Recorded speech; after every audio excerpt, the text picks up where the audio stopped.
Welcome to the Doc G Show, a radio show cluster. Without further ado, critics have said he has the face for radio and a voice for silent films. Your host, Ben Doc G Gordon. And we are on the air. Welcome to the Doc G Show. I'm your host, Doc G. With me, as always, the one, the only, Mikey Maximus Fernicus. Say what? Charette. Dr. Gordon, how are you, sir? Woo! It's Christmas time. That's right. It is. Can you believe it, Mike? The air, I am told, is magical this time of year. It's lovely.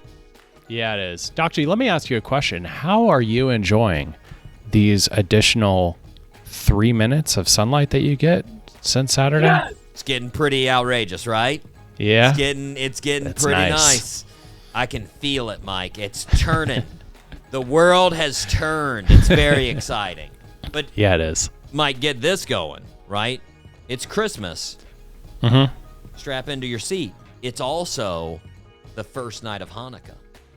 Ooh. Yeah. I didn't know that. Double dip religious day. Yeah. And all those pagans out there are just happy they don't have work, so. That's a fact. You know. But speaking of work, Mike, you've been getting it. You've been getting it. You were been getting it. working on a commercial. I was. Yes, I was. And not just a commercial. This isn't just some kind of ambulance chasing lawyer ad or something like that. This is, listeners, brace yourselves, a Super Bowl commercial. Wow. Super Bowl commercial. My gosh. Literally, Yeah.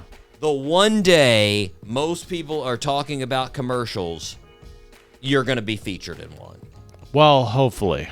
Hopefully. We hope that it gets bought out. Like, that's the whole thing, is they shoot the commercial, and then they hope that Disney is like, you know what? We like this. Mike, it's going to We be like that bought camera out. guy.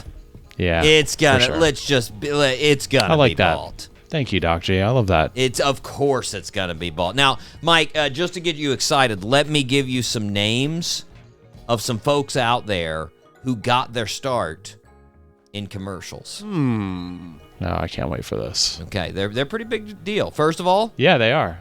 Ben Affleck, Oh, Burger Ben King. Affleck. That was one of his Wow. first roles. Burger King. Nice. Yeah. Next one, you've worked with this guy because you're a big deal. Brad Pitt. Brad Pitt. I didn't know that. Pringles. Pringles. He's just munching on them on the beach, shirtless, just looking sexy. You know, of course. Jennifer Aniston. Diet Coke. Wow. Yeah. Another one that you worked with, Mike, Bryan Cranston. Preparation H. What? It's out there pushing some hemorrhoid cream, man. Very nice. And somebody was like, that guy is going to make, first, a great dad on Malcolm in the Middle. Second, he is going to make one great crazy meth dealer. It's going to be awesome. Lastly, Mike, save the best for last. Leonardo DiCaprio. Oh, what? Bubble Yum. Woo-hoo. He was out there hawking Bubble gum, Yum. man. Yeah. Nice. I got one. What's that? I got one. Daniel Tosh. Yep. Also got his start. I saw that on Taco I saw Bell. that on the list too. I saw that Yeah. on the list. Mike, you're the next on the list. I hope so. You're the next. I hope so. I mean, man. call me crazy, but when you look at that list, you've got something that those folks don't. Raw sexual magnetism. Thank you. I was going to say it. Right? But, you knew it. You Yeah. You were like, Leo, Brad, yeah, they don't really have it. But I'm excited. Thanks, man. I'm very excited. Me and the Doc Me G too. Show listening nation salute you, Mike. Thank you, everyone. Thank you. I really appreciate all the support. Now, It's a fun thing to do. I'm guessing they had wardrobe for you on this commercial. Oh, yeah. Yeah. Makeup, Yeah. props, Yeah, all this stuff. So there was no way we could have snuck in a Doc G Show shirt on this commercial? Unfortunately not. Okay. All right. Yeah, no, fair they told me enough. what to wear. Fair enough. Well, yeah, Mike, give us a little inside baseball.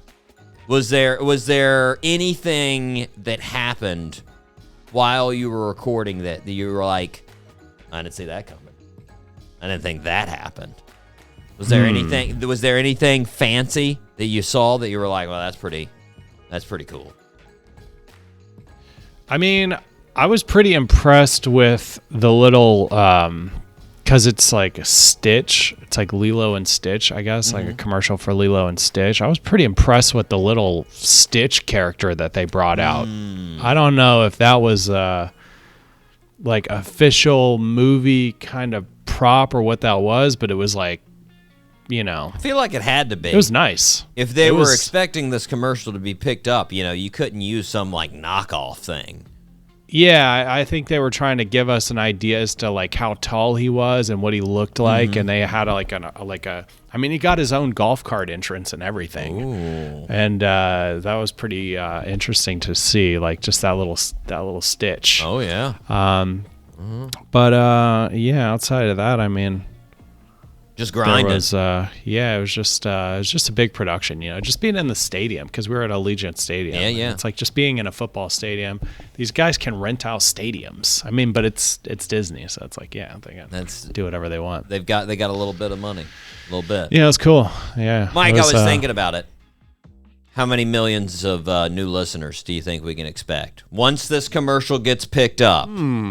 How many millions of people are going to be listening to the show? What, I can't wait until they can scan. Like, you can use your phone. This is actually going to be a scary time where you could just scan. Hey, who is that camera guy? Hey, Google, who is that camera guy? I think they can to a degree. It. I mean, Google can do that. You could take a picture. You can do the little outline of the person, and then it can show you where all the places that it pops up on the internet are. Yeah. And I mean, you're on the website, Mike. So I mean, it's not unreasonable. Yeah, it's just it's going to be like, there's a few kind of main characters in the commercial, but it would be so sick to be the one guy in the commercial. Mike, I can't wait for that. I'm going to get it. You will be the one guy. Yeah. You will be. Yeah, I heard this week, I don't know if you heard this, Kylie Kelsey took over Joe Rogan as the #1 spot for podcast. Yeah. That's the Kelsey brothers. Yeah. Jason Kelsey's wife. Yeah, she decided. Oh, Kylie Kelsey. Yeah, she decided to jump into the old podcasting game. And she was like, oh, I'm #1? Is that good? Oh, okay. Wow. Yeah. Literally. Wow, that is so random. Yeah, I was pretty amazed too. But I mean, I think that tells us, Mike, I don't think it's unreasonable that once this commercial hits and people get fully invested in the Mike Charette, we're going to rock it up. That's a good point. Thanks, man. We're going to go to #1, That's what we're hoping. That's the whole goal, man. So I think I better prepare, Mike. I better get ready. And I am going to prepare with a pro secret from none other than Brad Pitt. Yes. That's right, Mike. Right here. You see what's going? Oh, yeah. Listeners, Doc G is applying lip balm to his lips. My lips are so cared for and moist right now. This is gonna do it, Mike. It's gonna captivate listeners right here. This is the way, right here. They can't see my lips, but just the thought of my well-maintained, supple lips. Through the they can't hear anything. That's the thing. It's so smooth now. It's just a little tiny bit more enunciated now. You are with the. It's sending nice. Can you notice a sheen now, Mike? Oh yeah, I can see it. Let me part my beard. There we go. Oh, look at that. Oh, that's nice. Oh, Mike, are you ready to fire up the Sexy Lips show? Let's fire up this awesome, sexy show. All 3 engines up and burning. 2, 1, 0, and lift off. Oh my gosh, Mike. We have a festival of a show, a festive day for the folks out there. We have the band The Brook and The Bluff. These guys are fantastic. Just a super group of super folks to be around. It's going to be a good time. We talk about a lot of stuff. We talk about them being at Playground Festival here in January in Gainesville. We're going to talk about them and their career, upcoming releases, all of that jazz. But first, we need to start where we start. Birthday suit. Happy birthday, Mr. President. Mike, I think you should be able to get this one. And I think I might just be able to, let's see if you can get it from these short clues. He is the king of tropical rock. He is the creator of Margaritaville. Oh, yeah, Jimmy Buffett. Jimmy Buffett is correct. Yes, born on December 25th, 1946 in Pascagoula, I think is how you say it.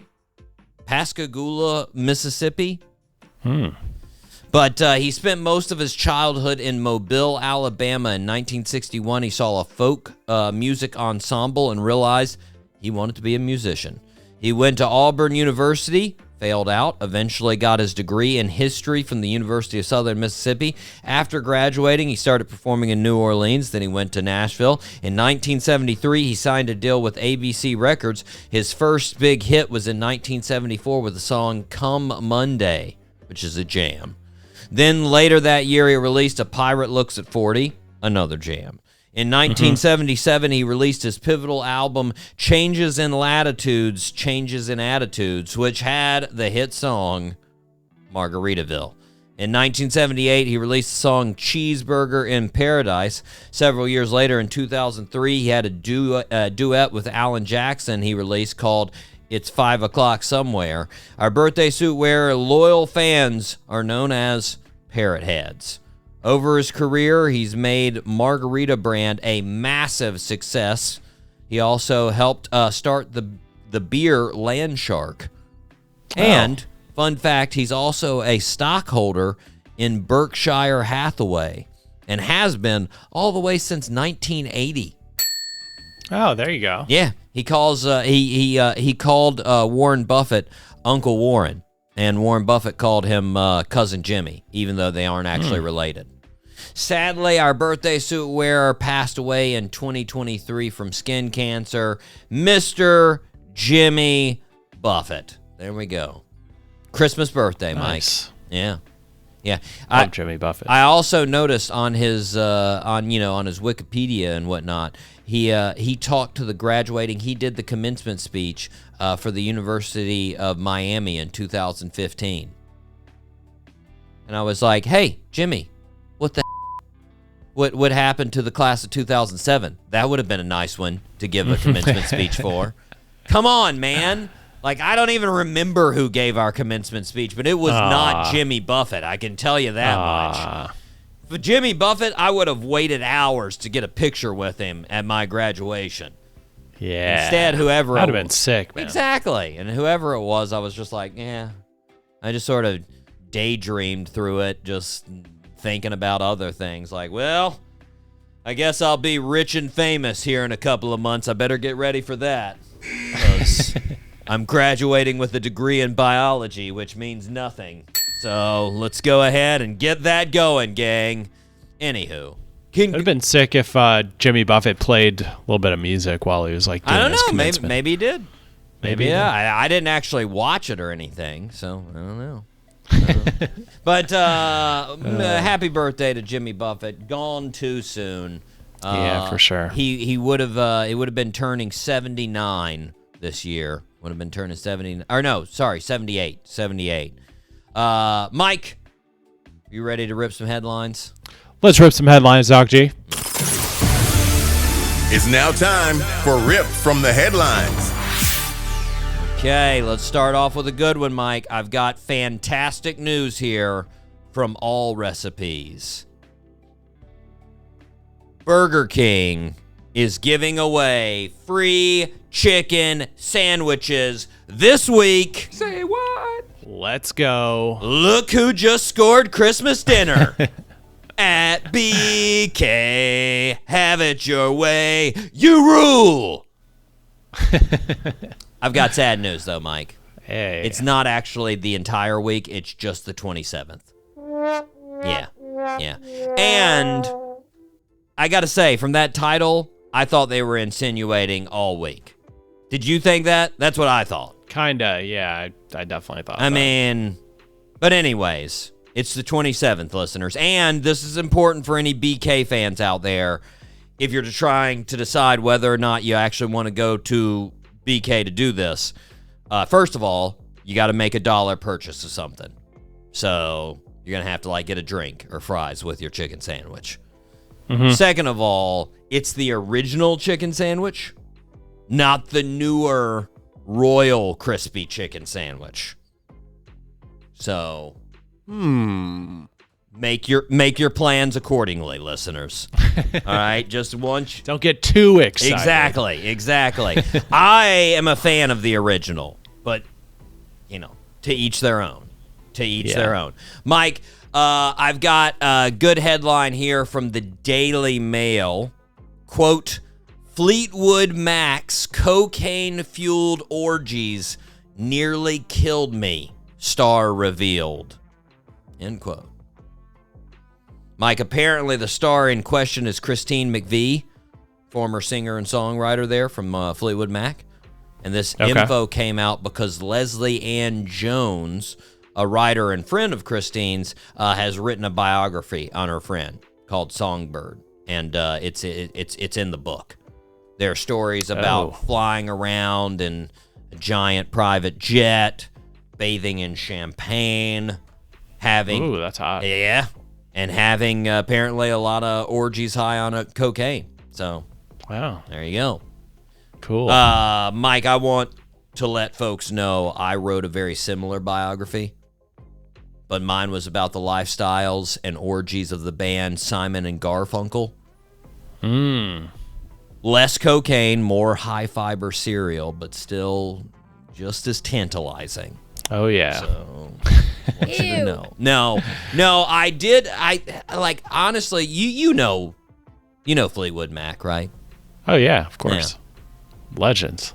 I think I don't know if there's I didn't do a lot of research into this, but I think a lot of like a good biography would be awesome on Fleetwood Mac. Like you would think a book about Fleetwood Mac would be really good because they have a really weird story. You know their story, Mike? I mean, vaguely. I actually just watched a little documentary on the lady, the lead singer lady. Stevie Nicks. Nicks. What's her name? Stevie Nicks, yeah, but it was slightly depressing. Oh, yeah. Well, I mean, I think, there's just so many things that happen, and I'm gonna sum it up really quick here. Let me sum it up. Let me try to sum it up here. So, real quick for the listeners. They started out as a super bluesy group in the 1960s in England. Didn't have any major international hits. After several years, they went and toured America. While on tour, their guitarist Jeremy Spencer said, "I'm going outside to get a magazine." He never came out, and it came back, and it turns out he joined a religious cult. What? For a couple of years, there was a fake Fleetwood Mac, which was because of a name dispute. They added Stevie Nicks and Lindsey Buckingham, who were married. Christine and John, who were already in the band, were also married. It wasn't until their 11th album that they really exploded. Their 11th album, Rumors, sold 40 million copies and is one of the most popular albums ever. Then, while they're at the peak of their careers, the two married couples got divorced. So you had two divorced couples touring together as a super, super famous band, high on cocaine, with one very, very tall drummer.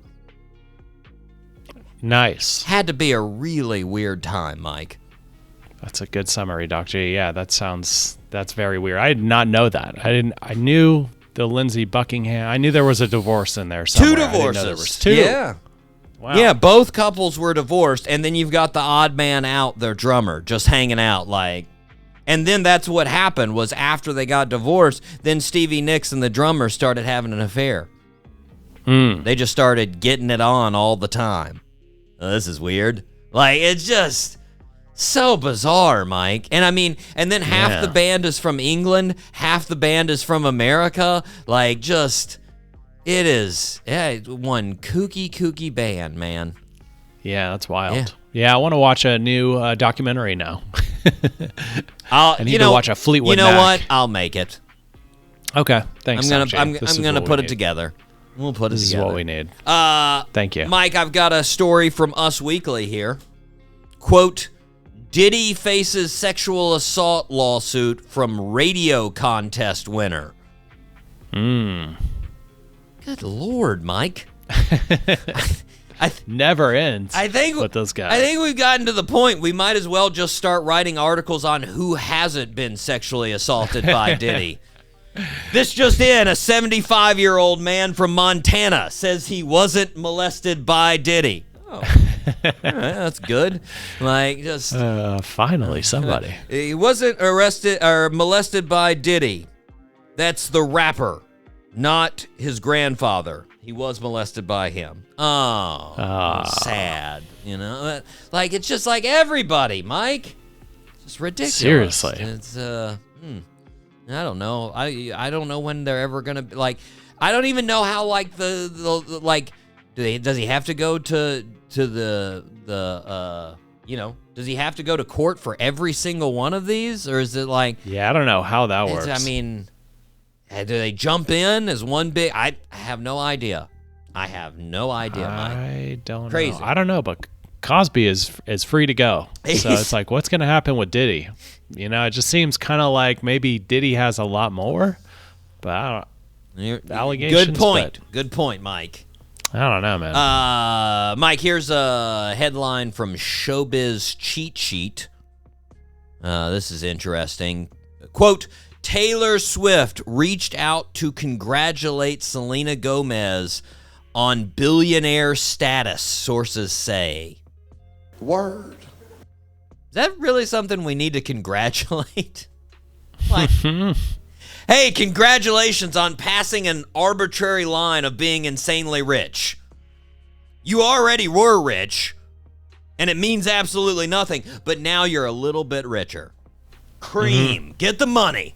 Dollar bill, y'all. Like, just ridiculous, Mike. Plus, it's pure speculation. Like, when you're that rich, like, it's not like there's like a counter over Selena Gomez's house of her exact net worth. Like, all you're doing is just like, it's completely speculative. You got so many things going on. There's investments here and there. And could change day by day. Liquid assets and like just companies. Like, you don't have an exact number. Like, it's just such a dumb thing. Hey, congratulations on being a billionaire. Like, dumb. Yeah, pretty stupid. Like, if I was Selena, I'd be like, what? Do you have any Taco Bell for me? Come on. Anyways, Mike. Saying that from your tub full of money. My Just tub full of bathing in Taco money. Bell. Mike, on the flip side of that, we've got a headline from Billboard here. Quote, Lil Baby says losing $8 million in one day made him quit gambling. I would hope. I would hope. Mike, Lil Baby jumped on Lil Yachty's podcast, I guess, to have a little podcast. Lil Yachty asked him how much was the most that he had lost in one day, and Lil Baby said, like one day, probably like 40 hours straight, I lost like 8 million, 9 million. I made myself stop gambling. Which, let's pause real quick and remind Lil Baby there are 24 hours in a day. So 40 hours, we'd round up to 2 days.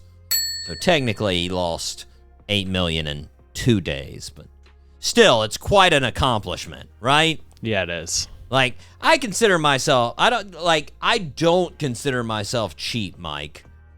But the thought of putting $8 million up to potentially give away, it's a little terrifying.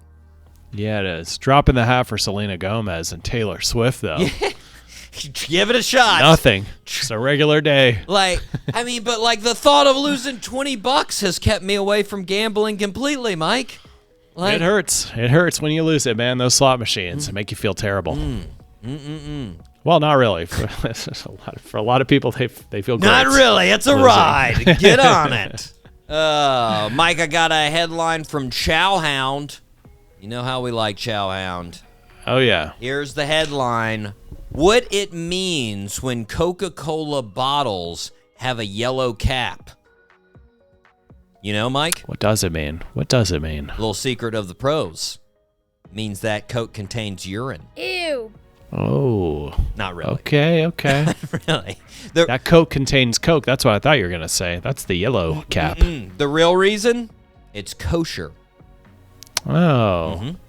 So there's no salt in it? No, there's no I don't know what kosher means. salt. Salt is right. Is it blessed? What Yeah, is it? you can't. We're getting contain- canceled, Doc J. That's it. You can't contain certain products when it's kosher for Passover, Mike. So I mean, the main thing in there that they need to change is corn syrup. You can't have corn products in something kosher. So they get rid of high fructose corn syrup. They use real sugar. So if you're not Jewish, but you're out there looking for a real sugar treat, get the old yellow tops. Yeah. Just to let you know, Mike. Next time, the more you know. Good to know. Next time you're in a grocery store, you're gonna be like, "It's kosher. It's kosher." I'm gonna drink those. Something that I learned on the Doc G show. No big deal. Mike, I still don't know what kosher means, but yeah. I know that it's kosher. I know that's though. kosher. It's no big deal. Mike, I've got a headline from Southern Living here. Quote, should you rinse steak before cooking? An expert explains. It's disgusting. I can explain it, Mike. No, you don't need to rinse the steak. Why would you do that? You weirdos. This isn't the 1800s. Nothing on that steak is making it through the cooking process. It will all be killed. You don't need to give your steak a bath, you weirdos. Like, what? Come on. You haven't needed to do that since the 1910s. Really? People were doing that back then? They were rinsing the steaks? People are honestly doing it now, Mike. Yeah, well, they are. Now, back then, you actually needed to do it before the FDA came around because there were pathogens that would still be on that steak after you cooked it because of how disgusting it was. Oh, gosh. But now, there's a level of cleanliness that it has to meet before it makes it to the grocery store. So that's just, no, it's unnecessary. Unnecessary. Mike, this headline caught my eye from The Atlantic. Quote, why rich people don't cover their windows. End quote. Is this something we needed an in-depth analysis on, Mike? Like, I can give you a couple of ideas on this if you want it. One, they live in gated communities generally. Two, True. They have alarm systems. Three, if something happens to their house, they know the cops will be there in less than 5 minutes. Four, they have the money to replace it. So they want to show off. There you go. Yeah. Like, what? What? This is the dumbest article. Like, what? I just saw it. I was like, okay. Like, I think it's fairly obvious why. If you're living in the projects, you're like, oh, crap, I can't afford anyone to take any of my stuff. Like, obviously. Like, what are you... Ridiculous, Mike. Sometimes. I get it, though. You're sitting around, you're like, what am I going to talk about? You know? So, like, I get it. It's a little bit of the same thing we do on this show. I understand. Exactly. I understand. Organized rambling. Hey, exactly, Mike. Mike, I've got a quick headline from Wall Street Journal here. Why older women aren't remarrying? Mike, I'm going to guess because they've learned the lesson the first time? Yes. Marriage is a disaster? Yes, and cats are better. Not yours, Mike. Yours is... But yes, exactly. Hey, I mean, again, Mike, because they've been through it. What do you think? Yeah. They obviously did not have a good time the first time around, and they're like, you know what? I'd rather stare at the wall. This would be better, So lay off of them. They don't need your article. It's ridiculous. Yeah, they don't need it. Mike, I like this one. This one was good. It's from one of our favorites, All Recipes. And it's from one of our favorite topics, Selena Gomez.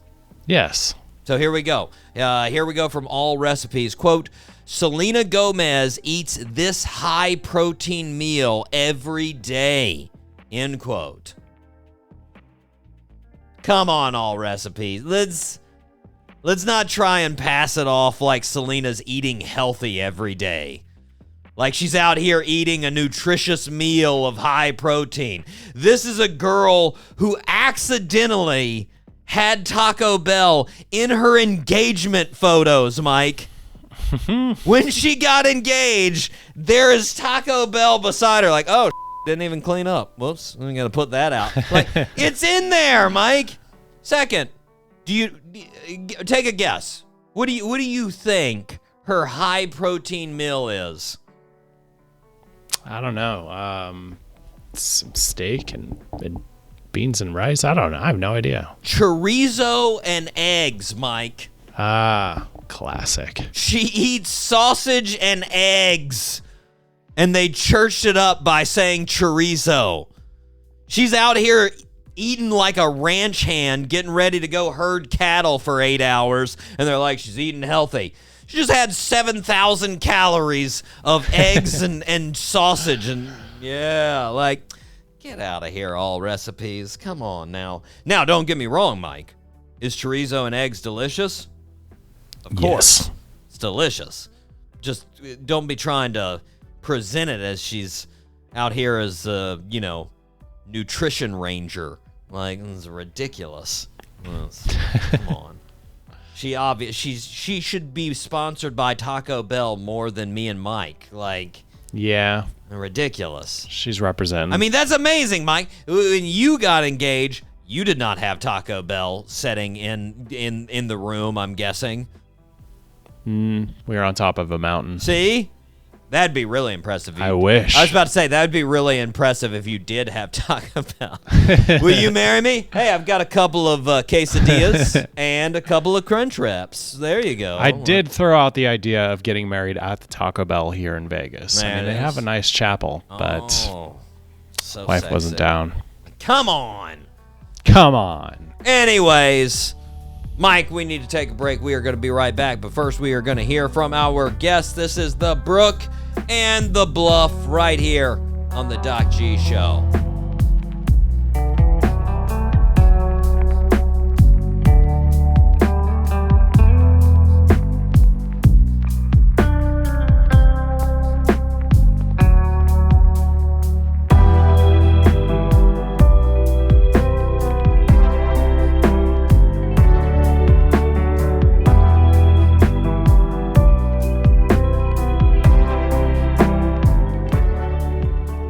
And we are back here on the Doc G Show. Spinnaker Radio, WSKRLP 95.5 FM in Jacksonville, Florida.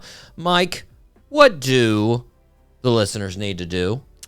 Well, Doc G, if the listeners feel like the show, the Doc G Show, That's is a it. positive way to waste their time, they should please subscribe to the show.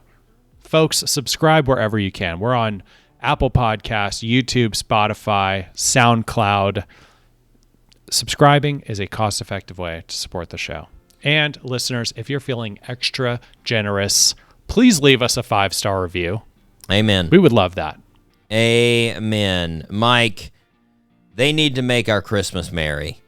And they need to make our Christmas merry by subscribing to the show. And if they don't, no Merry Christmas for us. Nope. Sad.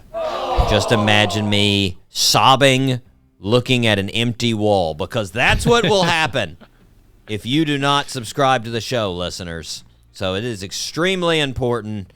It's sort of like Tinkerbell. If you don't believe in me, I won't fly and I will die. Okay? So it's very, very important. Mike, we need to thank the regular listeners. We do. So let me just get my my list in order here. We all know this is a serious time. I've got to get these going. Here we go. Shoutouts.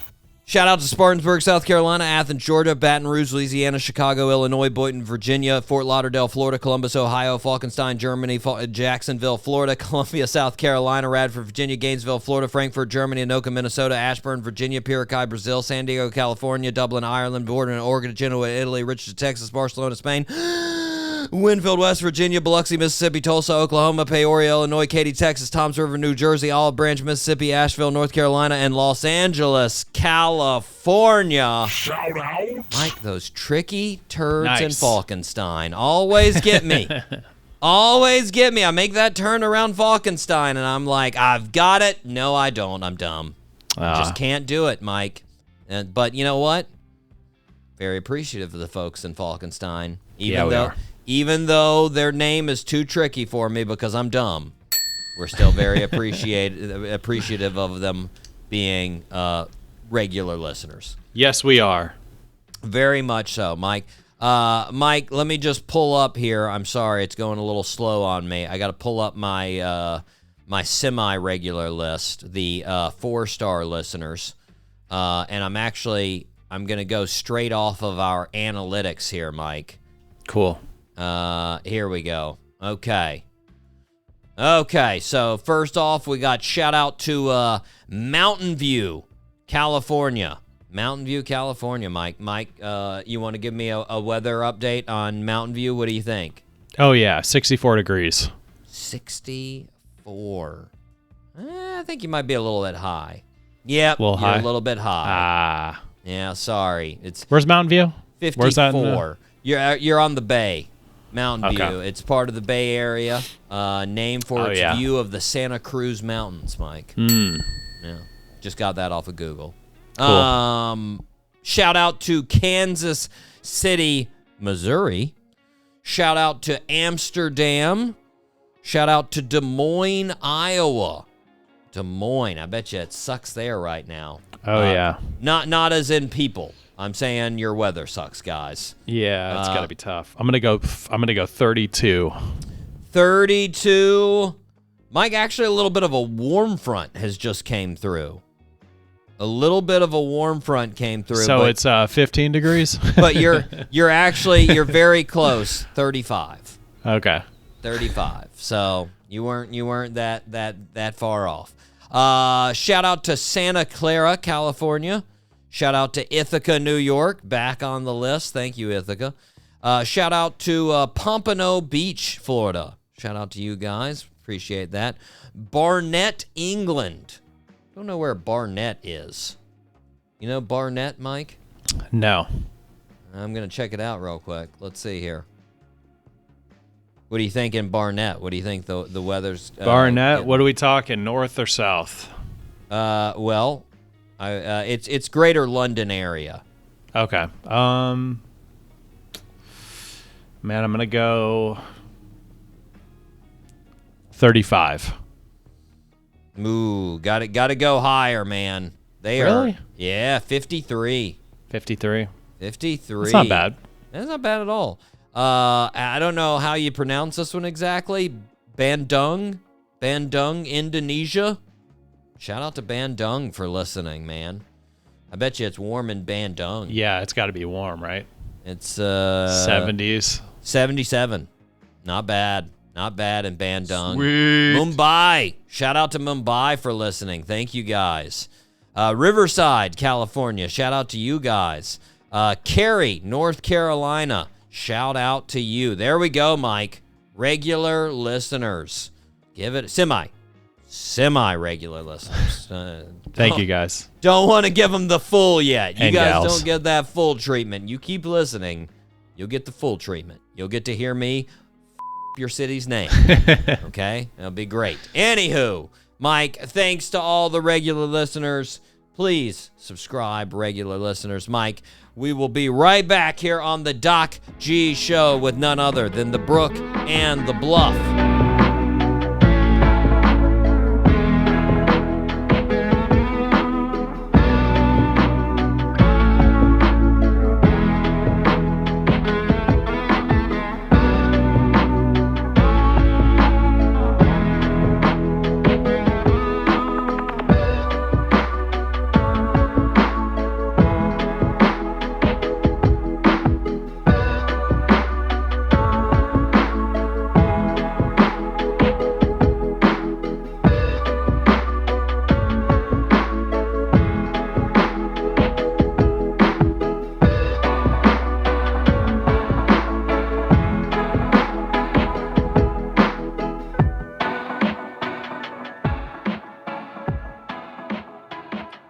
Welcome back to the show, everybody. We are very excited to have a fantastic guest that will be playing at this year's Playground Festival. They just released their EP, This Could All Go Nowhere, about a month ago. The Brook and the Bluff. Fellas, how's it going? Great. We're doing wonderful. Yeah. Doing I like good. it. I like it. Fantastic. Well, I like to take the listeners back. That's always one of my faves. So taking the listeners back for the Brook and the Bluff all started, I guess you could say, at Auburn University. Yes, absolutely. It did. Mm-hmm.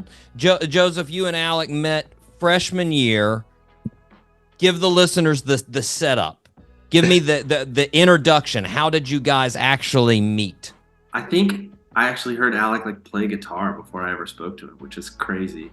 I don't, if I remember right, we just set up, our friend Brady had set up a rehearsal for us to all get together and play. And it was like, I and the other two people that were in our first band. And we just walked in and it was like, hey, I'm Alec. Hey, I'm Joseph. I ran into Brady at a frat party, I think. Yeah. And Brady this is like a mutual friend of ours who we met at Auburn. And he was like, dude, I know you play guitar and I know this great singer and you gotta come jam with us. And you guys actually wanted to do it? Because I play drums, and whenever somebody told me that, I'd always be like, oh God, I don't really want to do this. But you actually you wanted to go jam, and it turned out well. Oh yeah. Yeah. Oh yeah. Anything to get me out of Rush and hazing and stuff. That makes sense. I had never played with people like that. Up until that point, I was just like a choir kid, and I had led some worship at church. I think that's how a lot of Southerners get into it. But that was like the extent of my playing. So I was just like really interested in playing with people.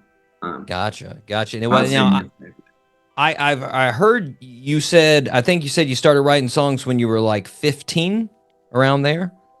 Yeah, I think the first like proper song I wrote, I think I was around 15. Yeah, 15, 16, something like that. So did you go to Auburn? So you went to Auburn for music education. Mm-hmm. Yeah. Was that the idea? Well, obviously I can't be a performer. That's just crazy talk. So I'll do something related to music. Was that the idea? Yeah, definitely. I think the way that I had connected with music up until that point and my most like treasured experiences were through choir and singing with people. The people I admired most were my music teachers growing up. So I guess I just always envisioned myself doing that. And I never really thought I was really shy, singing solos and stuff like that was never, I didn't love doing it. I did it, but I didn't I was a little scared of it for a long time. So I never considered the performing part, really until the end of college. I never really considered it that. Yeah. It's pretty wild. I mean, I feel like, it's one of those things. I mean, most kids are delusional dreamers to a degree, but if you could go back and find that kid that wrote their first song at 15 and be like, hey, your song halfway up is going to be listened to 43 million times on Spotify.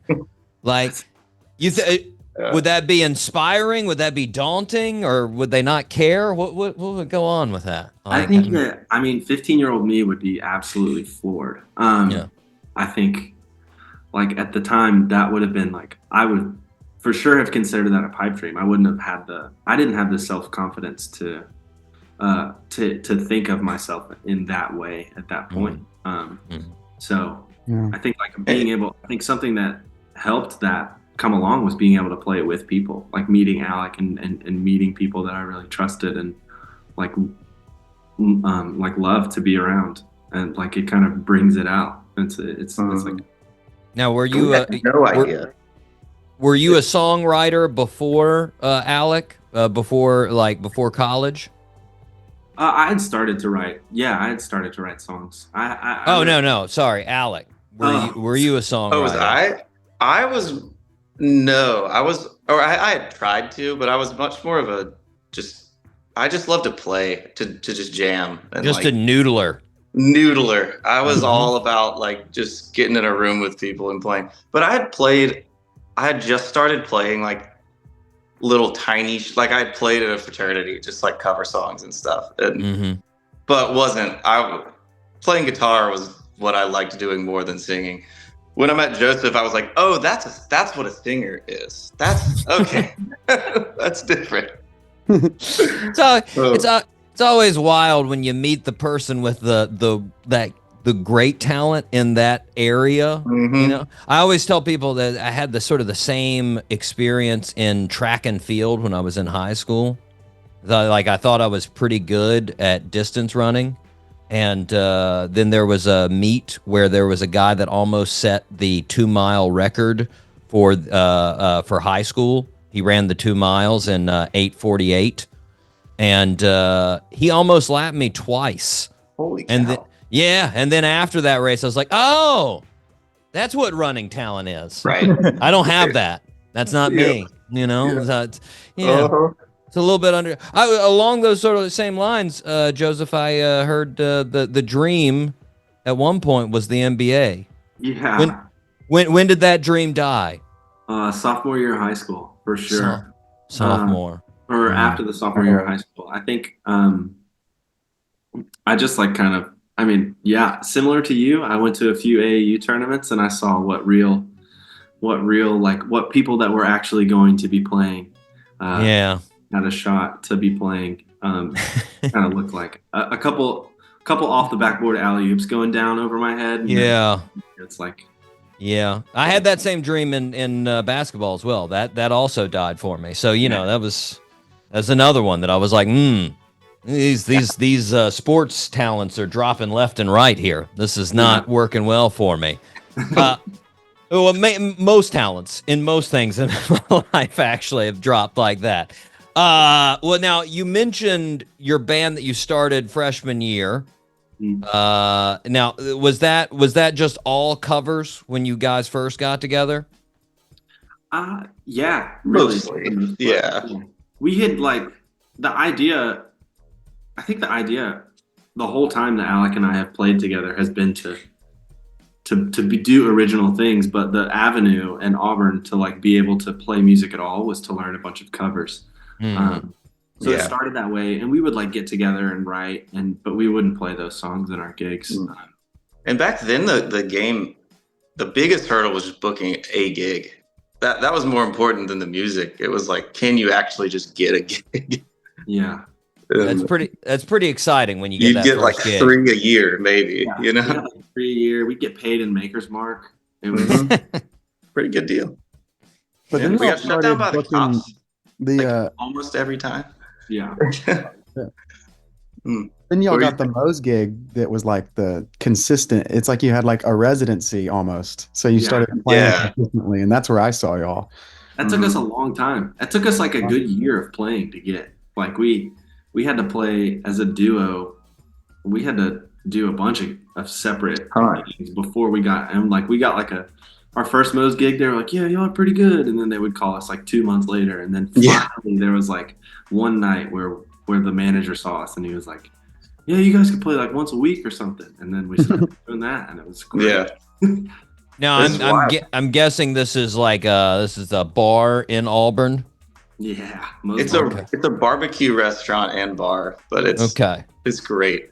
It's where the first Freewheelers gig happened. Gotcha. Where my parents had promised me, they were like, there was like an acoustic Fender amp that they promised they would buy for me if I booked a gig for myself, like senior year of college, and I was like, oh gosh, and I said yes, and they bought me the amp, so I had to do it, and I went around to 5 different bars after a football game, like kind of drunk, and was like, I promise I can play a gig, whatever.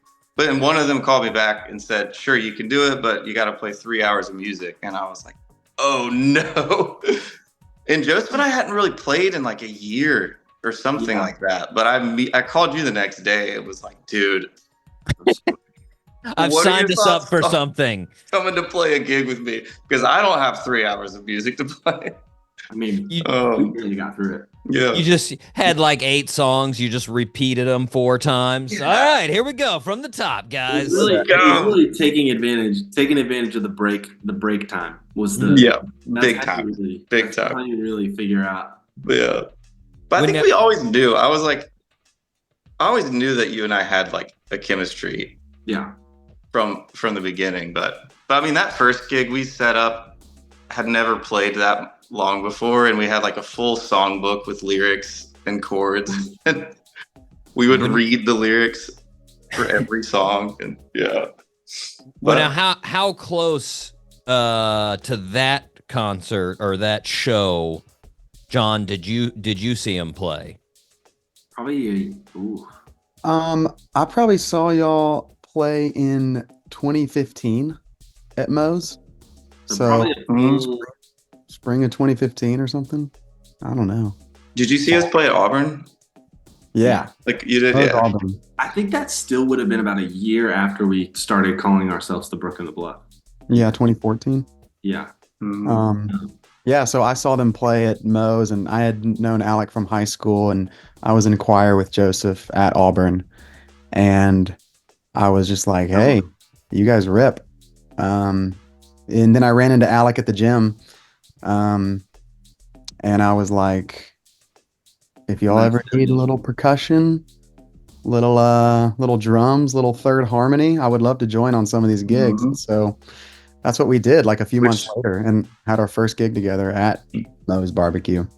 Was there any hesitancy on that one, Alec, as far as like, we're going to be just like an acoustic duo? I don't know if we need drums. No, I mean, he was helping me with my bench press, so I was going to say yes to anything. But I also knew John had a trio of your own, an acoustic trio. The John Wilkers trio, right? Yeah. I had I'd heard, I had seen and heard y'all play, and I knew you could sing. So I was like, oh, a drummer who can sing really well. This sounds like a no-brainer. Because we were looking for a drummer. Loosely at that point. Got the Don Henley there ready to go. Phil Collins. Exactly. Yeah. What was the problem with the bench press? I hate to go back to that, but he was just being a good friend, coming over to help, just spot me, just in case. Yeah. Okay. I didn't know if there was like something technical going down, or if it was just like, training program. I wasn't sure. No, just shaky arms, But yeah. Well, like all of you, so like I said, Joseph went to Auburn for musical education. Alec was engineering, right? I was. And then John, I think you went perhaps for the most sad of all, accounting. Like how do you settle on accounting? How is that the major? It's the major when you think about life as just like, I gotta get a job. I gotta like get something secure to get me through and just like pay the bills. Yeah. And it's a little bit the way that my brain works, like just very like my dad majored in accounting. Okay. And so I took an accounting class in high school, and I was like, oh, I'm pretty good at this. And he was like, well, accounting is the most secure major there is out there. And so I was like, well, that sounds great. And if I'm good at it, then I'll just do that. Let me do the exact opposite. So I majored in accounting, and then I ended up going on a career path that is Yeah. like I said, the exact opposite. But it helps Nothing- you manage the band for a little while in those early years, maybe. Yeah. Just the business, the numbers of it, you know? Yeah, it was like I was using my that side of my brain to like come in and like do a little DIY management for the band good. because I saw Alec and Joseph, and I've like, dabbled in songwriting as well and everything, but kind of similar to Alec, the way that he saw Joseph, I saw them play and I saw them play some original songs, and I was like, oh, that's the guy who laughed me twice on the track. Yeah. And was like, so maybe I can just help them. Like maybe we could do something together. And so they had some great songs. And then when we finally had like the conversation of like the DTR, okay, we've played a few gigs together. What is this going to be? I was like, all right, because if y'all are serious about this, I'm serious about this. I want to defer the accounting career and make some spreadsheets for the band. How close did you get to being a CPA? Where was it? I passed the CPA exam. Oh, there we go. Yeah. There we go. Oh, he's a CPA. So I was a CPA. I never started working, which I think you needed 1 year of experience to like officially become one. Right. But I basically was like, these songs are awesome. I'm going to call a bunch of venues and bars and try and figure out how to like, put some structure to it. And you also had a job offer. There was a period of time where you were going to move to Nashville to take an accounting job. Yeah, I was going to move. And we were all aware that you would be moving on to that, but yeah, you just came home one day. Move for accounting, but then like on the side, like play open mics and try to sing my own songs and everything, which I still do write songs, but it's like, it's I definitely found that I was better at like, adding on to what Joseph and Alec were already doing and kind of, helping finish the process. Yeah. I hear you were grooving on Bill Withers' "Use Me." That was where the realization came from when you were like, I got to be in this band. Once again. It was that trio gig at Moe's.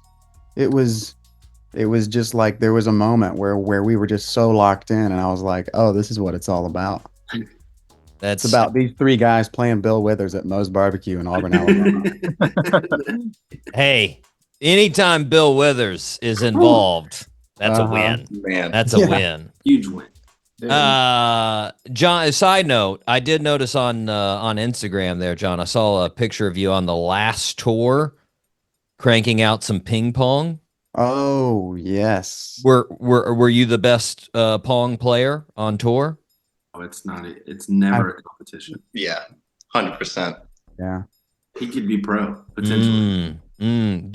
Are you one of those like heavy curveballers? Like, are you throwing in the spin always on your ball, John? Well, I'm a tennis player.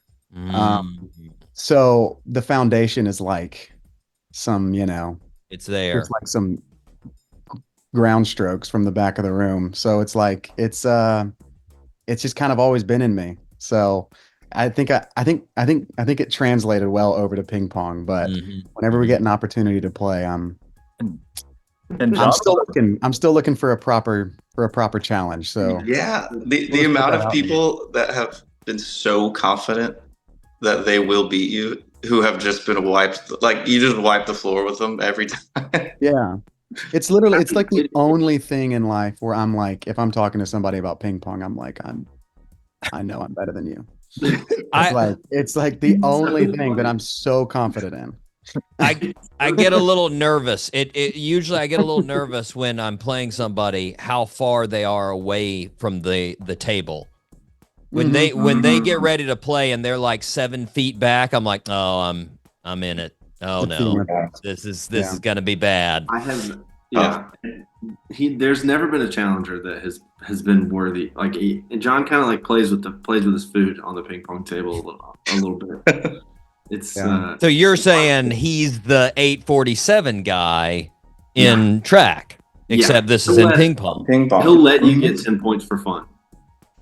I gotta give a little bit of credit for like helping him train as a growing boy, because we had a ping pong table in our basement and we had some epic rallies back in the day.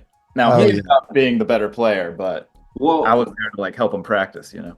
That is a huge thing. I have noticed that anytime like ping pong's involved, you gotta have a table like growing up. If you don't have a table growing up, it's just you don't have the exposure. You're just not gonna be that great. Mm-hmm. Essential. Yeah, you got to build the muscle memory. Exactly. Well, Kevin, you weren't a part of these Auburn shenanigans, as I understand it. You were the last puzzle piece to be put in the Brook and the Bluff. Yes, sir. Now, were you telling John like maybe I should play some keys, or was it the reverse? Was he like, hey, you should come play some keys?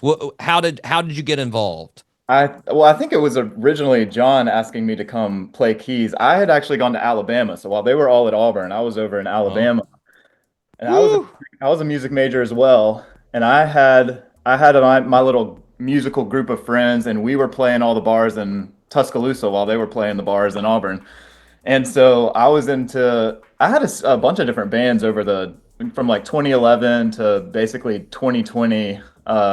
I was in a band called Junior Spicy. I was in a band, The Funk Voyager. And then really this guy, Lamont Landers, the soul singer, is who I've played the most with. And we basically just like played all over the Southeast doing like the fraternity parties, weddings, corporate events, just like doing covers mainly. But it was just a great way to make money during that period. So I graduated in 2015. And then continued just playing these gigs with him, making a living doing that up until I think 2019 was when I had my first gig with the Brook and the Bluff, which was in Louisville, Kentucky, opening up for Judah and the Lion at this big festival.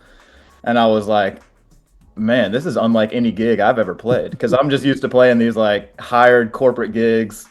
Kind of like, it's fun playing the soul music with my friends, but sure. That was when I was first in front of like real fans, and that was a crazy. And I think shortly after that, in 2020, was my first tour. I had never been on a real tour, like going up the East Coast, so I joined them for their 2020 headline tour. We went to like Philadelphia, Boston, New York, DC, Charlotte. I remember, and man, that was when I was really like, I need to be in this band, because this is what it's all about, is getting out there in front of real people that love the music. They're singing along to the words. And ever since then, I've been an official member. Now, was that one cut short? Was that 2020 run cut short because of COVID? Ironically enough, I think our last show of that tour was like a week before everything shut down. The timing was actually crazy, but it was early. It was like January, February was that tour.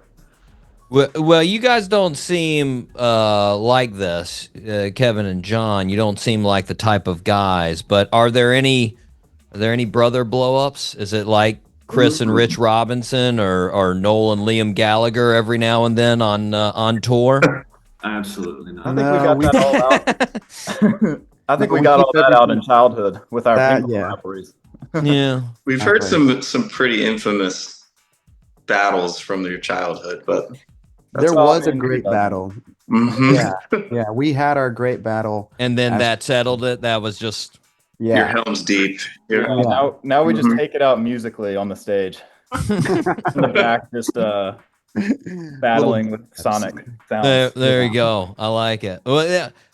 Joseph, like as far as the band, because I mean the pieces came together there. First you meet Alec, and then John comes in, and then Kevin comes in.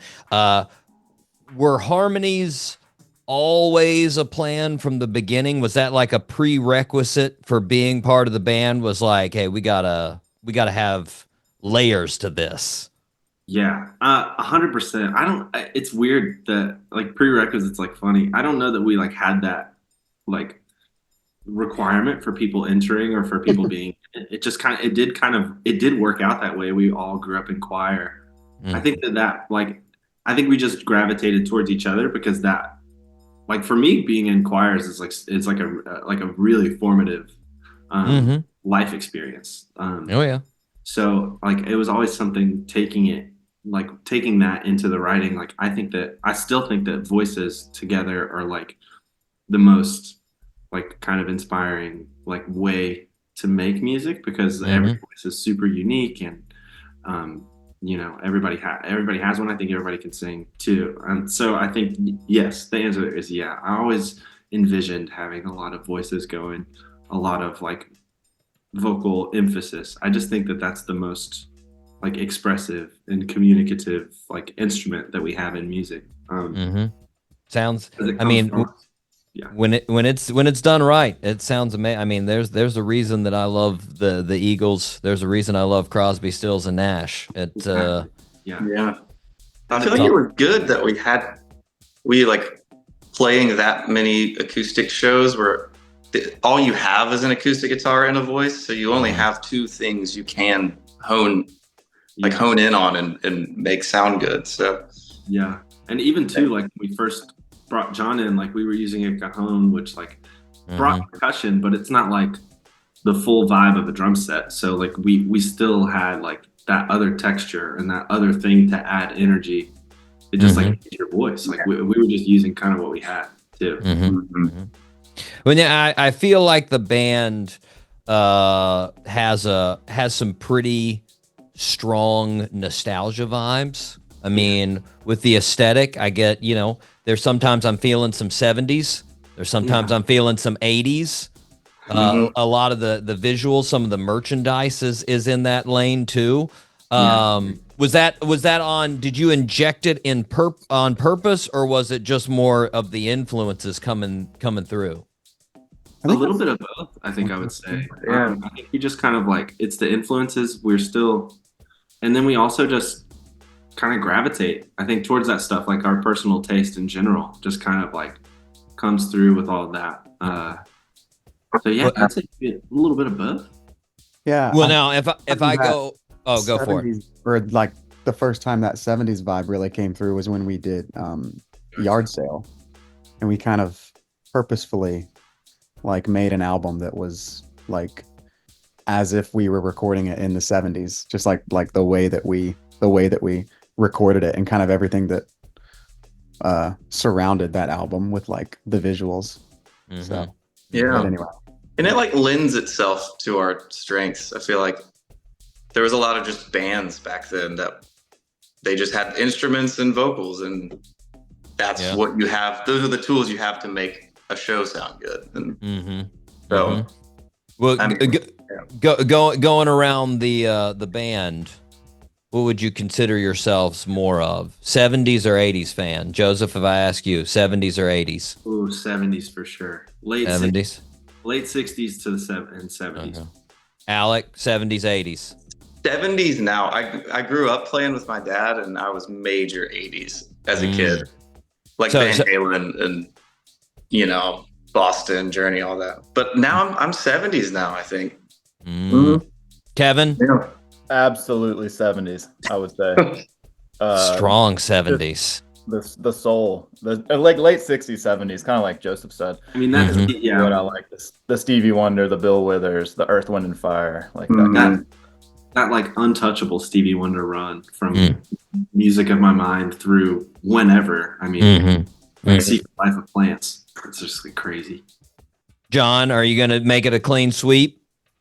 I was just looking back at our back at some albums to see whether they were 70s or 80s. And I'm staring down Rosanna by Toto. And so that might sway me over to the 80s. I was about to say, so you're looking late 70s, early 80s. Yeah. Yeah. Wait, I think like Rosanna? the like 79 or like the synthy, like the Mm-hmm. kind of like that kind of that more like those kind of textures. came Well, in, those I just mean, kind of get me going. you had Yeah. a lot of the great, you had a lot of great yacht rock. That's where all the yacht rock stuff was in that late 70s, 80s. And I love it. Yeah, is I that love it. would you classify 75 to 85 as just as distinct of a genre as That, yeah. 70s or 80s? I feel like that's really the question. You really have like 67 to 75, I think. Yeah. And then 75. Like late 70s were way different. Wow. And yeah. Oh, we could go down a rabbit hole with this. This is a whole nother episode. Yeah. You get all of those weird, you get those bands that don't really fit in their time in the way that they sound anyways. You know, that you get the progressive people that are already there that are making a song that pushed everybody in the 80s, even though they were making it in like 77. So, but I mean, just all of that era is there's something homey about it. That's the thing that I like. It feels very organic. A lot of the early 70s, late 70s. You know, most of it. Even like John was saying with the synthy stuff, it still has more of an organic vibe to it. Yeah. I don't know. Yeah, it's like they were experimenting with like new production, but still had the energy of like the arrangements and the music behind it. Well, I mean, speaking of those, on social media, I see every now and then you'll pop up with some, covers. You'll sit down together, do a little acoustic cover. I went back, I looked at a couple of the Pure Prairie League, Amy, Marvin Gaye, Steely Dan, Simon and Garfunkel, Sam Cooke. I mean, these are jams. The breath. Jams. Now, a lot of those that's what we were playing in bars, honestly. Nice. Do you ever I mean, I know you, so like you did the cover of Don't Worry Baby. Have you ever thought of just doing doing a full cover album just for funsies, just going at it? You know, it's crossed the mind before. That'd be that might be smart. Would that be something you would enjoy? Oh yeah. Yeah. It'd be fun. I mean, it'd be fun. I think like for me, there was a while in our like when we were starting where we wanted to like distance ourselves from the covers thing, because you transition from playing covers to doing just original music, and you're like, right, I did it. I made it out. Like I don't have to play Wedding ever again or something like which, I mean, or it allows you to focus your energy on the original stuff. Yeah. But now, I mean, like now that we're kind of like 3 records in, working on our 4th, it covers like nodding back to the roots might be it'd be really fun. Just pick like 10 songs that we really love and just go for it. Yeah. And I think people love it. I mean, it's one of those things that I do sort of look at with like social media. I mean, it just seems like people get so fired up when their like favorite original band does a cover of a song that they also like. And they're just like, and I mean, it's like sometimes I'll look at the comments on some of your posts like that, and it's like, oh my God, post this on Spotify, do it now, and they're just yeah, There's nothing like welcoming or inviting about a band posting a cover that's like a mutually shared love between fan and artist. That you're like, it's not our song, but we all love this song, so let's like share our adaptation of it or something. Yeah. Especially well, I mean, put your own sound on it. Yeah, exactly. The cool thing is kind of reinventing an old classic, but like with your interpretation of it, that's what the fans probably would enjoy. It's the fine line, yeah. It is a fine line, yeah. It's I always think we had UB40 on the show over the summer. Yeah. And like, I mean, that's one of the things that they made their career on, were their albums, their labor of love albums, that like that's what they wanted to do. They were just like, hey, these are songs we really love, let's play them. And like, I mean, that's where all their like, you know, Red Wine and Can't Help Falling in Love, like all of those are, you know, they made them their own, and people know those versions. They don't know the originals because of how well they did them. So Yeah, That's crazy.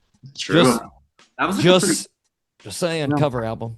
Everybody covered everybody back in the day. So I was about to say, like, early like Rolling Stones and Beatles records, there's covers all over them. Like, a lot of those bands would just do covers. Oh yeah, 2 or 3 on the record. So I didn't realize. I was listening yesterday. Eric Clapton's like Cocaine and one of his other big ones. Like most of his big songs are covers. Yeah, he just made, but they became hits when he did them. But I have no idea. Yeah. No, there's definitely a lot of those that they like. I've done that so many times with different artists, and I'm like, I love the song, and like, I'm like, yeah, well, they wrote that awesome song. And then somebody will be like, no, they didn't write it. I'm like, what? And you go back and you look, and you're like, oh. And I mean, like, I don't know why it makes me sad at first. It's not like I was like, oh, it's ruined my faith in Eric Clapton now. But like, it's just, you know, it's just, it's a little funny that, I mean, they make it their own. So then it becomes their song, you know. But if you had to choose one song for us to cover, what would it be? Well, I mean, just watching the videos on social media, I would say probably my favorite, and I would say probably my favorite is because they are one of my favorite bands too. Is probably the Steely Dan, the Reelin' in the Years. Yeah. Because that's such a jam, man. It's such a good song. So good. And it's got so many layers. Like, I mean, but it's one of those things where it's like, I feel like it was the perfect Steely, where it was super thought-provoking, but at the same time, somebody just off the street can hear it for the first time and just jam on it and be like, well, this is an awesome song. Like, and you know, it works perfectly with the harmonies. Like, that adds something to it that, yes, you have harmonies on the original, but like, that's not like the, you know, it's not like an emphasis of the song, you know? Right. Yeah. 100% on board with that. I'm a Dan head for sure. Yeah. Cannot make a bad song. Dan head. Oh my gosh, I love Steely Dan. They are. I can't reach it, but my Steely Dan albums are right. They're right out of reach. They're right over there. I can't get to them, but yeah, they're too close to the record player. They are. They actually they're right underneath it, to be honest. So you know. Well, going to the new stuff out of the covers. We got this new EP. This Could All Go Nowhere, released about a month ago. And I noticed. Well, before I get to the song, real quick, take me through how you decide to release these songs as an EP, because I always sort of wonder that. Like, I mean, you could release them as, you know, single by single, or you could potentially like hold them on and group them into another album. What makes you say, let's do this as an EP? I think for me, I maybe I'm speaking for all of us too, but I think for me it was like a just really low, like for us an EP, or maybe the stakes of an EP were so much lower, and we had like the perfect amount of songs. We had like 5 that we were just working on, just to work on them, like just to be working on music in between our like touring schedule. I think there was not, like, the best thing about this EP to me is that there wasn't like the strategy part of it just like never really even happened. It was just like we looked down and we had 5 songs and it was like, let's put them all together. It wasn't there wasn't like much more thought behind it other than that. We were just kind of like making stuff to make it, and the songs we really loved it. It was, and I think another thing about where we are as a band is like the songs that we do take the time to record, like we're spending that money. Like that's us. Like that's coming on us, and like it like we want to make sure that people hear it, I guess. Yeah. Like it's not like it's not like we have like a giant like budget or anything. I'm not like to go in and just like record hundreds of songs. Yeah. It was being on tour too. It was like we could have sat on those 5 songs for another year before we could really get back in the studio to write and finish a record. And we were like, why wait? Why don't we just like let people hear these songs and keep going with the next thing? You know? Yeah. It's one of the great things about the way that the music industry is now, that you can actually do that, where it's like, you know, back in the day, it's like, no, we got to have that finished product. No, we got to have the record. Nope, record execs aren't approving of this. Like, now it's put it out there, see what people think. Yeah. And that's like that's an advantage of where we are too, is like we're able to kind of just do whatever we want musically, which is like a nice thing. It's a nice, like, it's a really good position for us to be in. But I mean, honestly, like most of the artists that I've had on the show, as far as like anybody that is not in that position to do what they want, that is at a record label, honestly, it's you know, it seems like a downer.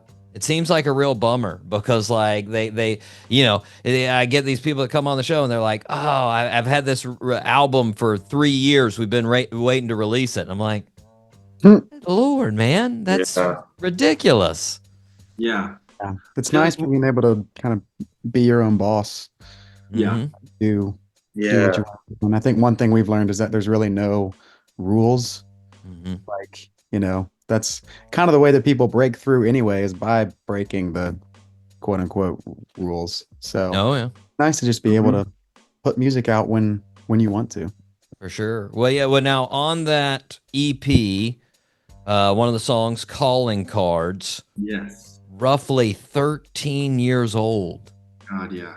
Like that's do you have any more classic gems that you're gonna dust off from the attic, or is like, I mean, was that like the last? Got some voice memos back there. 13-year-old one there. When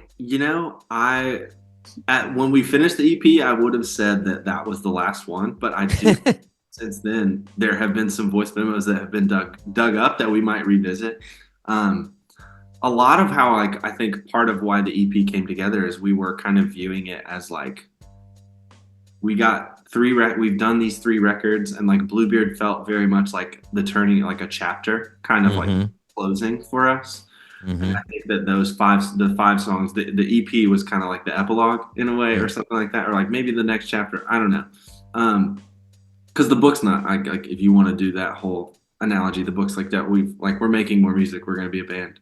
It's not a finished book. We still got we got chapters here. But I feel like it was like it felt like a almost like the like first part, like I don't know if it's a movie or something. Like this is the end of the first movie or something like that. Yeah. And Calling Cards was like there still. It was like this thing that we had worked on at various points over our entire journey, like my entire journey, like writing songs, Alec and I's entire like journey being together and like playing music. And so I think we kind of looked at it and it was like, we have to, like, we have to finish it.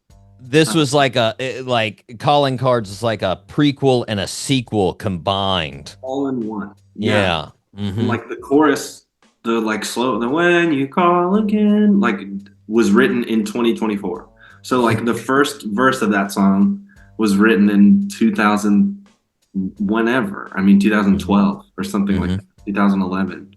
And that to have that many like versions of yourself go through a song is honestly kind of weird. Like when we worked on it with Gabe Simon a little bit too, and when we went to work on this song with him, he was like asking questions about what's the song about, where did it come from, and it was weird because I was like, well, this is I don't know that it's even that relevant anymore. Like we love this song, but like what it started about is just I was 19, so it's just like it was weird to like even talk about. So I think that it was always so fun to play because there's videos of us playing an old version live, like where it's just the verse, so that everything else is different. But it's like over the years, people would ask about it, and we were like, I mean, that makes so much sense, Joseph, because you like were a different person when you wrote the lyrics originally than you were now. But we kept trying to come back and find ways to be like, can we do? There is something about this song that's worth pursuing. So it's worth figuring it out. Yeah. Well, now I had great songwriter, legendary song Rodney Crowell on the show, and he told me, you know, he's I forget how old he is. I think he's 67 or something along those lines. But he said he never stops working with a song. Like it can always be changed. Is that sort of your philosophy as well? I think so. I mean, yeah, maybe so. We haven't really tweaked them once they go out, once they get recorded and they come out. I think maybe though, because when some of the songs that we take on tour, we end up playing kind of differently. So they end up changing even after they're out. I think that's interesting. I try not to force myself to finish a thing just to finish it. Yeah. That's what I like. That's kind of how calling cards ended up being a 13-year journey. It's got to come naturally. Yeah. Yeah. I would rather it be that than like sitting down to finish a thing just to finish it. Because when I do that, it feels pressured and I feel like it's not the right thing. I'd rather feel like it is more organic and in the moment and like in the like flow of whenever the creating is happening. Well, you guys have a very fun show coming up in our neck of the woods here. You've got the Playground Festival. It's just about a month away. Got some good folks here on the show. I think this is your first Playground Festival, right? Absolutely. Yeah. Nice. Now, I mean, I think you know multiple bands on the bill, though, right? Yeah, a few. Flip Turn, obviously, we've shared many festival bills with them up to this point, gotten to cross paths and become friends with them. What's the vibes going into something like this? I mean, do you like to do sort of, you know, the festival style performances? Yes. Oh yeah. More so than like the normal tour show, or no? I think it's just different. Like a festival, we can just like kind of condense our festival sets and just be like maximum energy the entire time. Where it's like a headline set, we do kind of like craft and take time to showcase more elements of like what we can do as a band. So like have some acoustic moments where we are singing Don't Worry Baby with just an acoustic guitar. Festival set, it's kind of like you just come out. It's almost like, I don't know. I feel like I relate it to sports. It's like you just come out with intensity and you just like really try and just like crush the whole time. Yeah. Like as much They feel more special. Yeah. It's like more like just like wall to wall energy versus like trying to have, I think like a dynamic, like we're trying the highs and lows. More of an atmosphere and have like more of a show. The festival is more of a just like fun environment. Not fun is, it's just like the high energy all the time. Yeah. Yeah. So I think it's fun what we're gonna for us, bring, especially because we just love playing. Like, I think at the end of the day, we're a band. You know, like that's maybe a dumb sentence, but no, I like with friends, with bands that are your friends too, are so much fun. Yeah. You get you see everybody else showing off, you know? You get to see them doing their thing. Yeah. And it's not competitive at all, which is great about like what this like about being in music. It's like we're all doing the same thing. But like there's not this like I don't know what I'm looking for. I was gonna say this like macho thing, but that's not like there's just not. It's just festivals are just like everybody getting to do are like what we do best, which is great. Going back to the decades talk, I think that's where that came in the late 80s. That was all the hired guitar gunmen That was a competition. That was who can play the crazier solo. We're gonna, that then you lost that fun. It was a little bit more cutthroat at that point in time. That and drugs, cocaine. those came in a little bit harder too. Yeah. Well, now I noticed, maybe I missed something here, but I noticed that I haven't seen a spring tour yet announced. Yeah. Is there gonna be like a spring tour, or do you have plans to do something else during the spring? No plans for a spring tour right now. We are really focused on the current thing that the music, the next record, the music that we're gonna make. We may try and play some shows. I don't know. We've talked about it. It would be nice to maybe play some shows around the EP and have a moment for that. But really right now we're just really excited about the music we've been making. And so, and about not having a big tour on the books. I feel like since we returned to touring in 2021, it's been like nonstop. And then you have 2 months, and then you tour again, and then you have like 2 months. It's not really, it's like 2 months is a long time, but it's not enough time to kind of like get into like a life. Like life, or to build like a new world that you want the next record to be. Without the like looming stress of knowing you're about to leave again, and everything that entails. Nice. Well, so we can look forward while we are enjoying the new EP. We can look forward to knowing that new music is also being made. Yeah, we're knee deep in it. That's fantastic. Well, guys, we can't wait for the Playground Festival. It is going to be fantastic. I want to thank you for coming on the show today. Thank you for having us. For sure. For sure. Listeners, make sure you get out there. Get your tickets for Playground Festival. Check out This Could All Go Nowhere. Right now, let's take a listen to Calling Cards right here on the Doc G Show.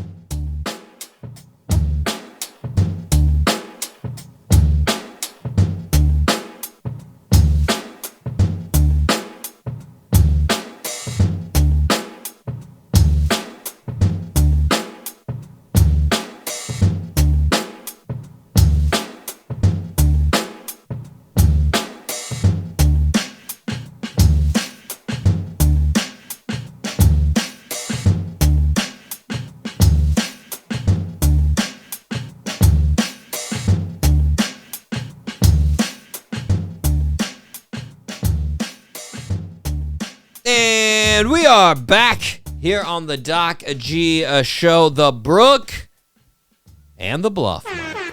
Little fun fact, I didn't ask them because most artists hate when you do this, but you know why they're called the Brook and the Bluff?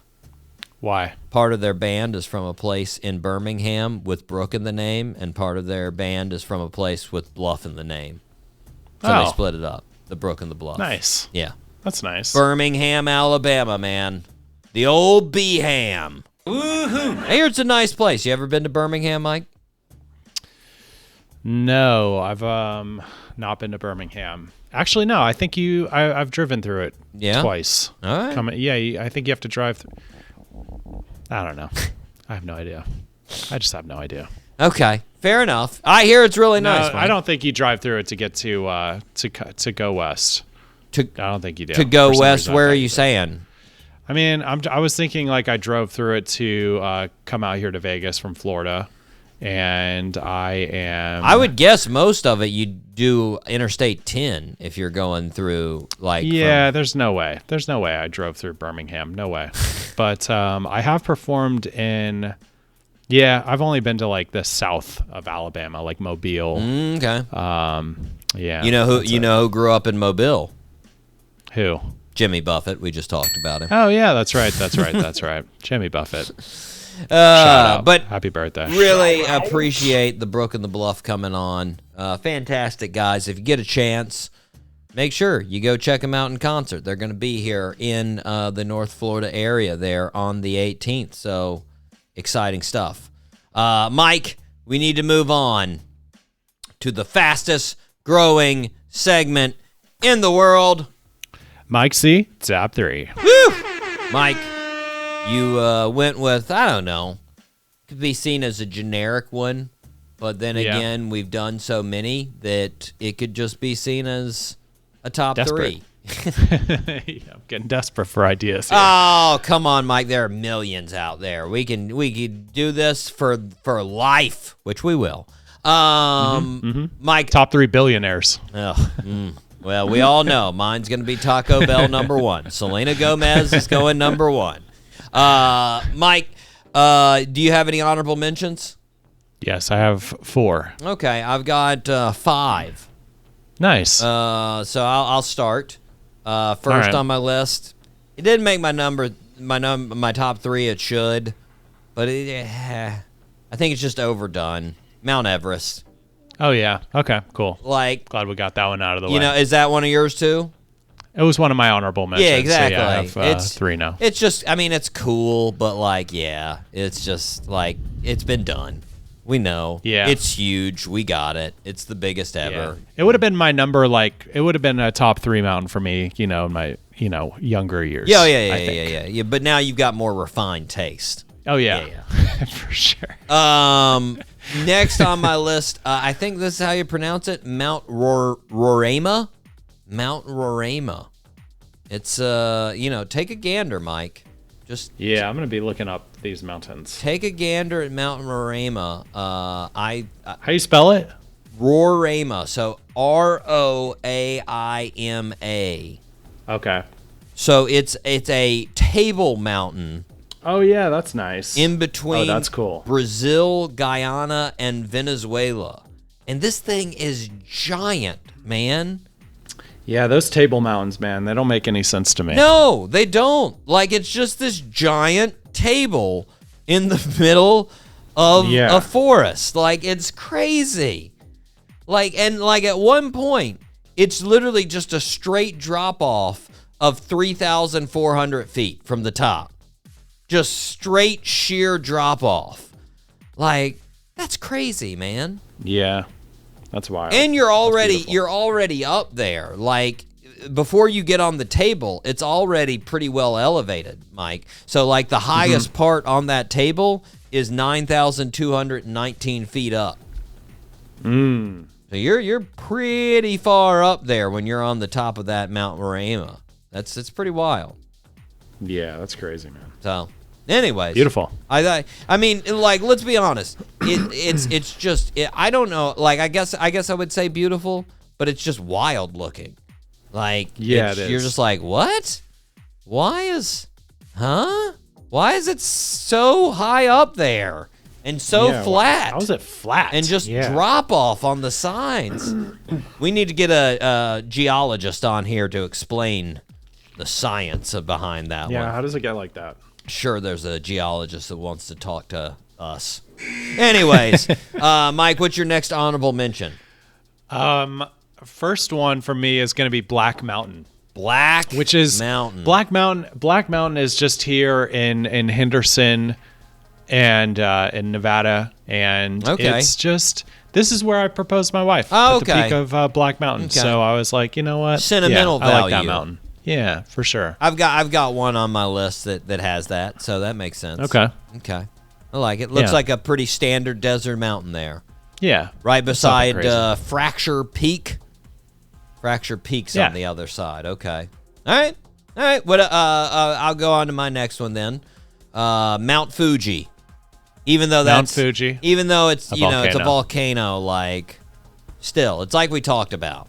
It just looks really cool. Yeah, it does. Like, you just see it off in the background. You're like, that's a pretty dope mountain. Yeah, it is. That's a dope one. Mike, next one on your list. K2. K2. Yeah, I like K2. It's a very tough mountain to climb, apparently. It's well, I mean, I think it's like sort of your iconic, like, snow-top mountain, you know?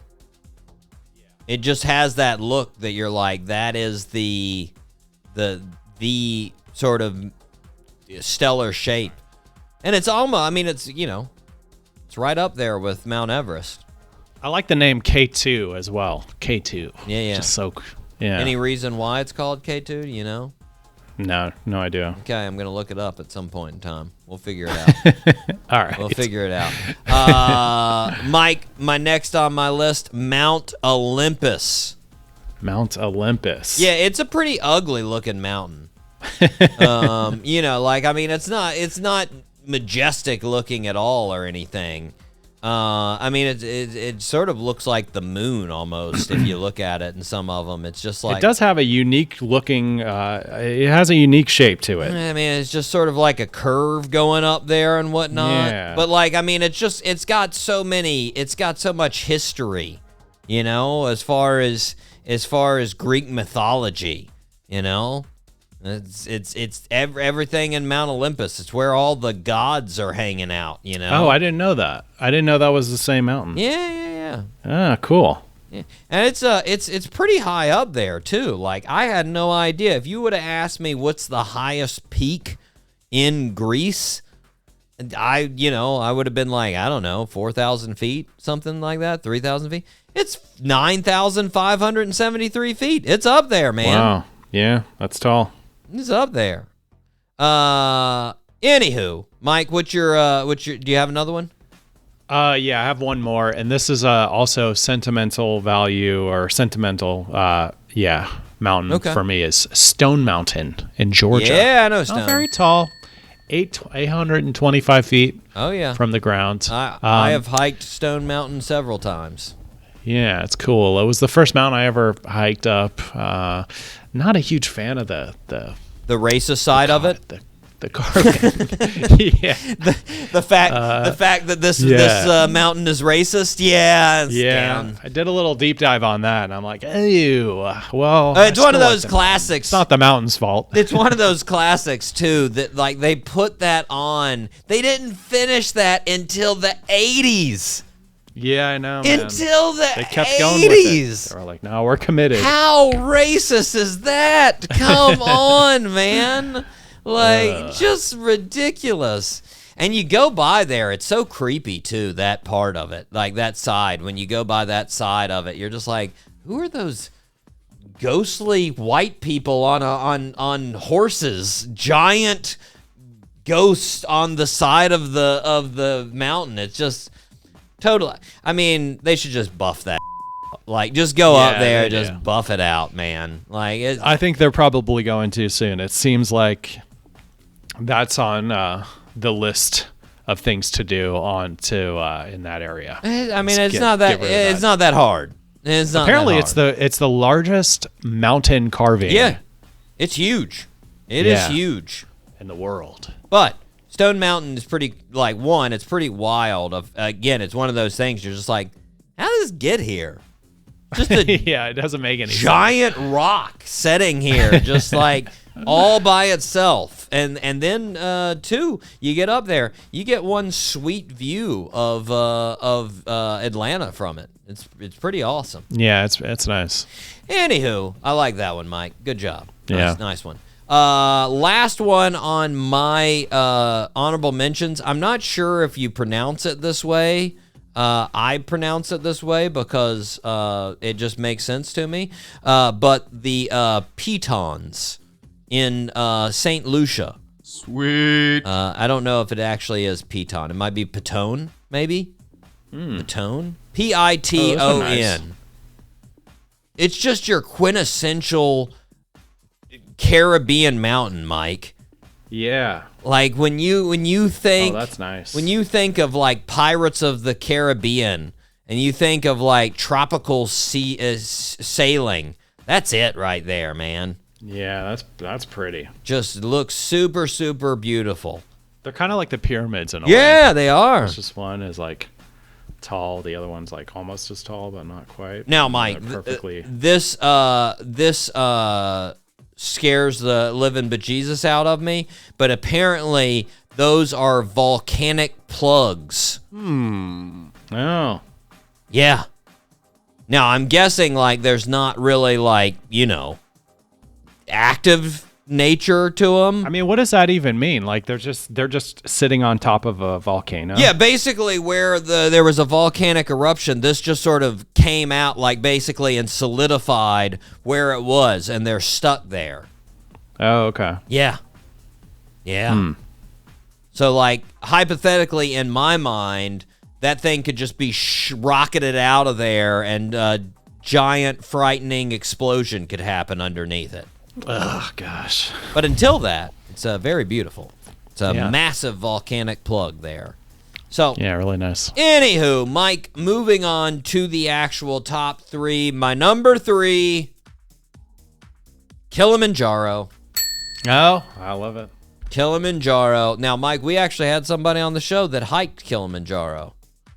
Jess from Hotel Fiction hiked Kilimanjaro. So true. And Kilimanjaro, it just, I love how it just sort of governs over all of the savannas of Africa. Like you can see it from so far away, and there's just all these pictures of like lions hunting and elephants walking and giraffes walking, and there back in the distance is just a giant snow-capped mountaintop, you know? Yeah, that's nice, man. That's a nice looking mountain. Pretty dope. I've actually never Googled this, but yeah. Yeah, it's pretty cool. That might be a screensaver. Pretty cool, and Anyways. it's massively tall, you know? I mean, Yeah. it's only like what? It's less than 1,000 feet shorter than Denali. So like it's up there. It is definitely up there. But okay, Mike, what's your number 3? Okay, so last sentimental mountain, but this one is also a local mountain here in Las Vegas, Mount Charleston. Mount Charleston. Yeah, that was like the first. I mean, it was the first like, I think over 10,000 feet mountain I ever climbed. Gotcha. Yeah. So that was pretty cool. It was scary, man. I mean, there was points when we were hiking that to the peak of Mount Charleston where we thought we should probably turn around. Getting a little lightheaded, whatnot. Getting a little dangerous. It was just very windy, and there were some points where it was just very steep. One wrong step, and it's 11,916 feet, highest point. Yeah, that's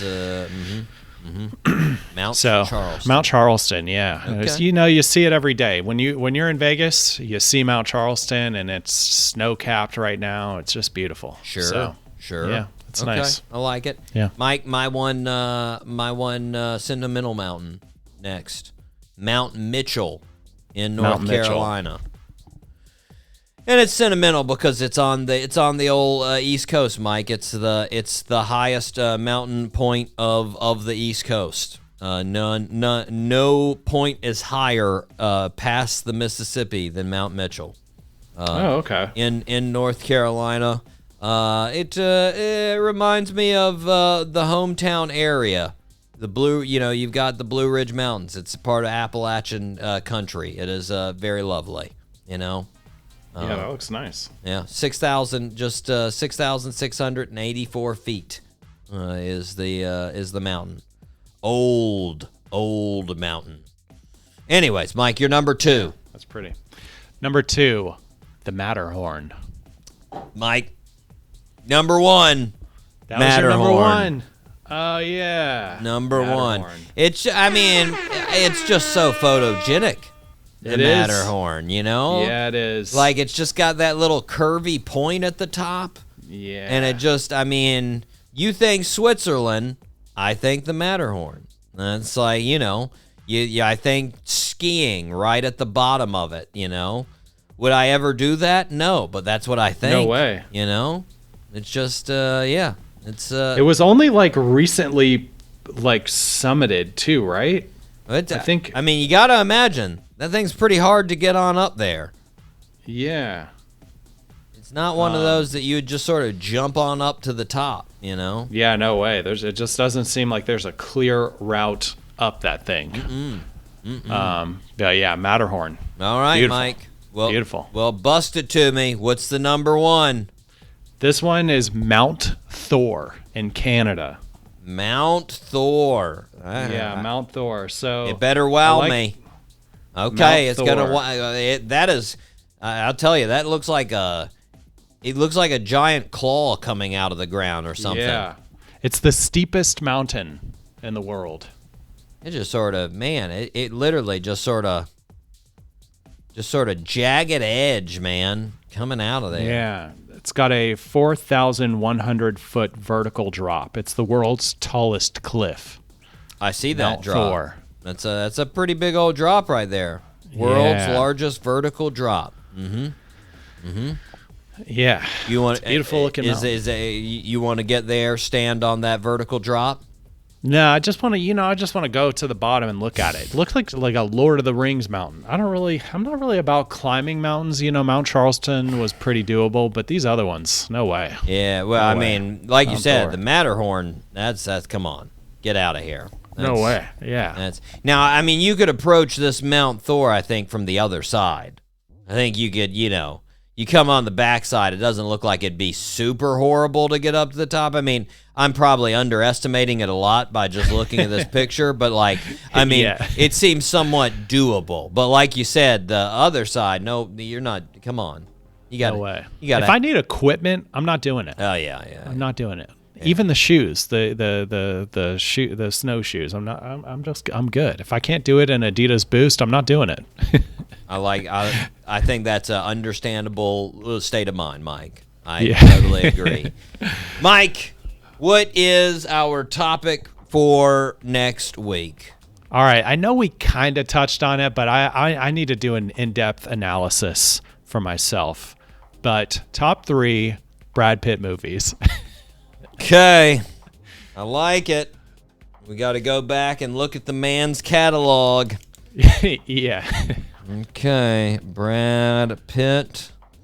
Let me reapply my lip balm. Let's make sure. By the way, the stuff is pretty gross, Mike. So it looks like it's unmarked, some unmarked lip balm. I don't know if you're this is. I mean, we can advertise for him if you want. This is Nivea.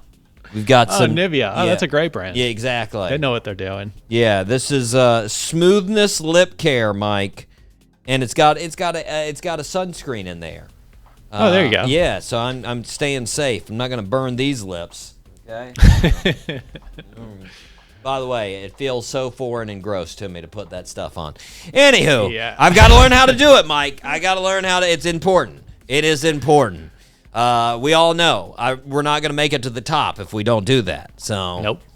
Mike, we've got 2 birthday suits left. Here we go. Let's see if I can get you on this one. Very important person in science and math here.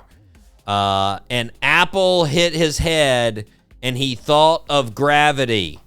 Who is that? Isaac Newton. There it is. Nicely done, Mike. Let's go. There we go. Born on December 25th, I was about to say 1642. A birthday suit wearer was a very bright student, but his mother tried to take him out of school to make him a farmer. She literally took him out of school and was like, "You're going to farm." That is a mom doing the wrong thing right there. Man, what an injustice she would have done to this world if she would have forced him to be a farmer. But the master of the school convinced her to put him back into school because of how smart he was. He ended up going to the University of Cambridge. In 1665, he discovered generalized binomial theory and began to develop what would be known as calculus. That's right. He did that when he was in undergrad. Most people are like, hey, what party am I going to? This dude was making calculus in undergrad. I almost failed calculus, and this dude made it.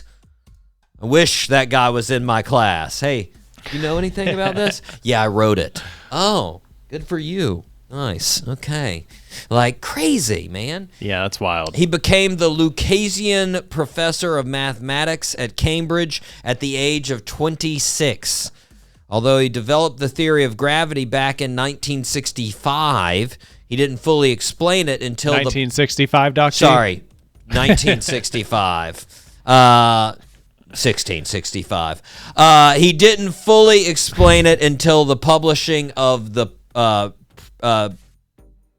Principia in 1687, which is considered one of the most important books in the history of science.